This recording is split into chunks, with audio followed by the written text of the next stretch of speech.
Good morning student. आज हमारा topic है शिक्षण विधि व शिक्षण प्रविधि। शिक्षण विधि व प्रविधि क्या होती है? शिक्षण विधि, सबसे पहले अपन शिक्षण विधि के बारे में बात करते हैं। शिक्षण विधि युक्तियों का एक ऐसा समूह है जो शिक्षक पाठ को प्रस्तुतिकरण करने के लिए छात्रों के सामने प्रस्तुत करता है, प्रभावशाली बनाने के लिए। इसको तो शिक्षण विधि कहा जाता है।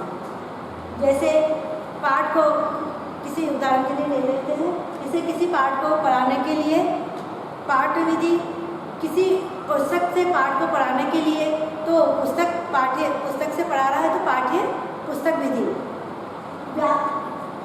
व्याकरण में पढ़ा रहा है, जैसे मान लो गणित के सवाल लिख के तो शामपट का प्रयोग कर रहा है, शामपट को लिखकर बता रहे हैं तो शामपट विधि आ जाएगी।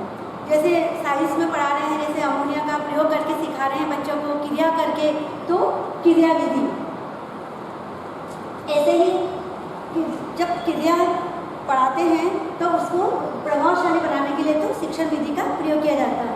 लेकिन शिक्षण प्रविधि एक ऐसा समूह है जिसमें एक शिक्षक पाठ के प्रस्तुतिकरण को रोचक बनाने के लिए तथा शिक्षण की प्रविधियों, जो उपायों को प्रभावशाली बनाने के लिए जिन उपायों का काम में लिया जाता है उनको ही शिक्षण प्रविधि कहते हैं। जैसे किसी पाठ को पढ़ा रहा है, उसमें बीच बीच में उदाहरण दिया जा रहा है या स्पष्टीकरण दिया जा रहा है, तो उदाहरण दिया जा रहा है तो उदाहरण विधि, स्पष्ट किया जा रहा है तो स्पष्ट प्रविधि आ जाएगी।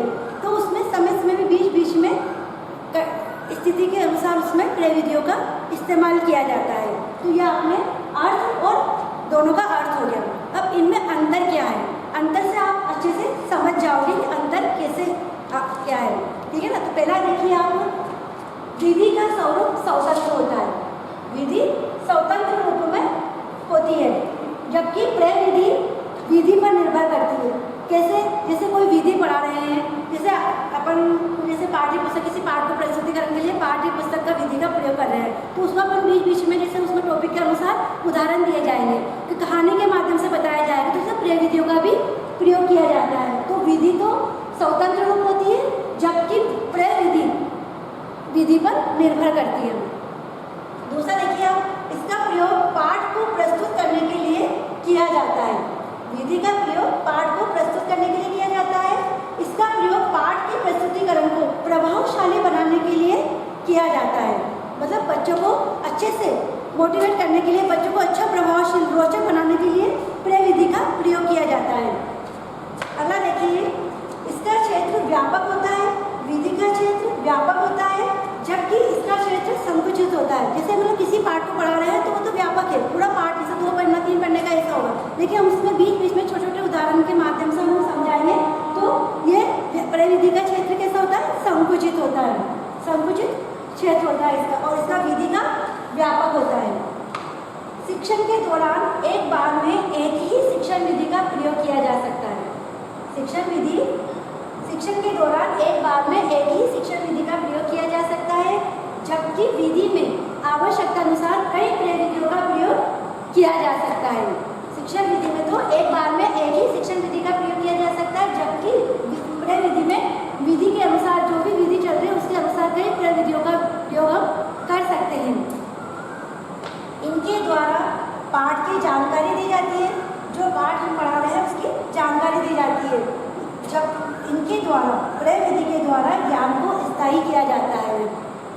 जैसे बीच बीच में उदाहरण दे दिया कहानी के माध्यम से, तो बच्चों में क्या है? स्थायी ज्ञान का विकास किया जाता है। इस तरह से और भी बहुत सारे अंतर हैं, जैसे कि शिक्षण विधि की सामान्य संरचना होती है, शिक्षण विधि की सामान्य संरचना होती है, जबकि प्रविधि की विशिष्ट संरचना होती है।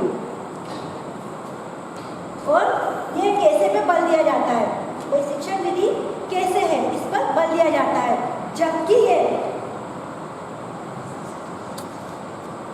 किसके साथ है, इस पर बल दिया जाता है। ये तो शिक्षण विधि कैसे पे बल देती है और ये किसके साथ है? प्रविधि, इस पर बल देती है। इस तरह से इस विधि में बहुत सारे अंतर हैं, लेकिन जो थे वो आपके मैंने सामने बता दिए हैं, और आप इसको एक बार स्क्रीनशॉट कर लीजिए ताकि आपके नोट्स भी तैयार हो जाएंगे।